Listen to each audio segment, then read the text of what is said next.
Sveicināts, varbūt pat ostītāji.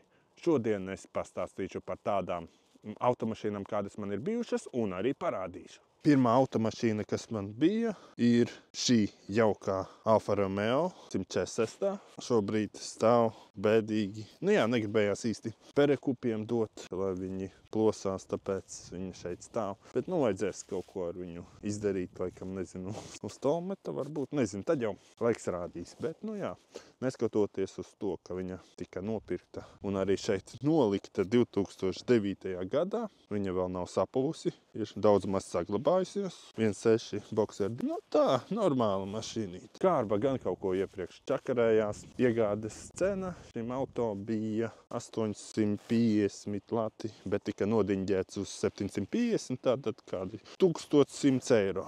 Pēc tam tika iegādāts šis jaukais Golfiņš 3. Te jau onkulis jau paņēmis nost aizmugurējo tiltu, taisījis kaut ko motorblokam, bet šī arī, šim auto gan rūsē ir vairāk bijusi un dzīvi viņš tiešām arī ir redzējis vairāk. 1.9 dīzelītis ar turbīni, cena bija tajā laikā 1000 lati, tātad 1400 eiro. Tas jau ir 10. gads. Pēc tam atnāca jau 12. gads, vai pat 11. Kā šita skata ir beigusies 06. 15. Tātad pēc 2 gadiem tai mašīnai, tai iepriekšējiem Golfiņam dzinēju, principā nopirku ar dzinēju, kurš ēda eļu 2 litri uz 1000 kilometriem. Citreiz gadījās, ka pat bija 2 litri uz 500, ja tā labāk pagāzē, braucot uz Latgali. Bet šim auto atkal bija, viņš neēda eļu vispār. Ar to auto pabraucu 2 gadus, ar šo arī 2. Vienreiz izgāja skati. Šeit pat pats arī krāsoju ar baloniņu. Var redzēt, viss jau ir beidzies, bet neko darīt. Vizuālais šeit arī nav. Tātad šim auto iegādes cena arī 1400 eiro. Tajā laikā tas sanāk 13. braucu līdz 15. gadam. Bet interesanti, šeit bija pārkarsēta galva, un es nopirku jau principā perekups. Perekups no Jelgavas bija pastrādājis savu darbiņu vai nedarbu.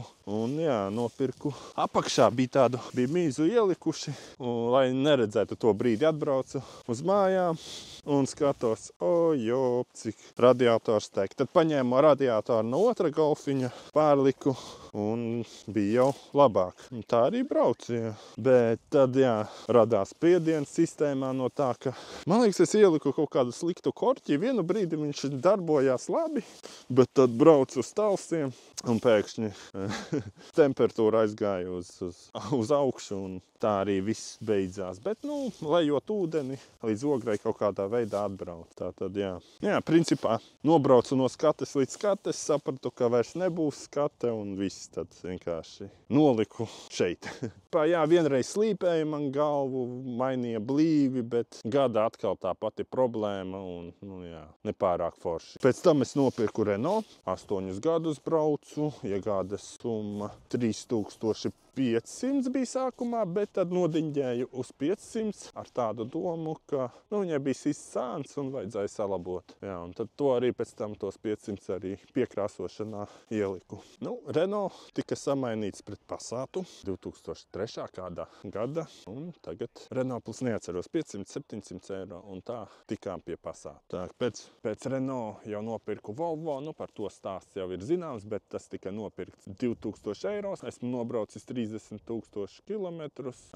Daudz ko arī taisījis, daudz ko arī vēl jātaisa. Par skatiem nav skaidrības. Jau 2 reizes eļu nomainīju. Principā vajadzētu arī 3. Bet, man te raksta komentāros, tu neko neliec iekšā, nav vērts. Nezinu, kas būs ar Volvo tālāk. Nav nejausma. Laiks rādīs. Tāds bija īsts stāsts, ko var gribēt no Golfiņa. Bija ieberziens, motors nereāli ēda eļu, un apakšā bija vienkārši ar stikla šķiedru sataisīti caurumi. Otrajam, pārkarsēt dzinējs, tātad arī ieberziens. Ar Renault principā, pa lielam arī daudz nobraukts, bet neko tur sliktu nevar teikt, jo pārdeva arī tas, kas pēc tam viņu arī taisīja. Tā kā tur viss bija labi. Volvo, laikam kaut kā tā, Milzonieks paldies, ka skatījāties šo video. Ar jums kopā bija Edgars.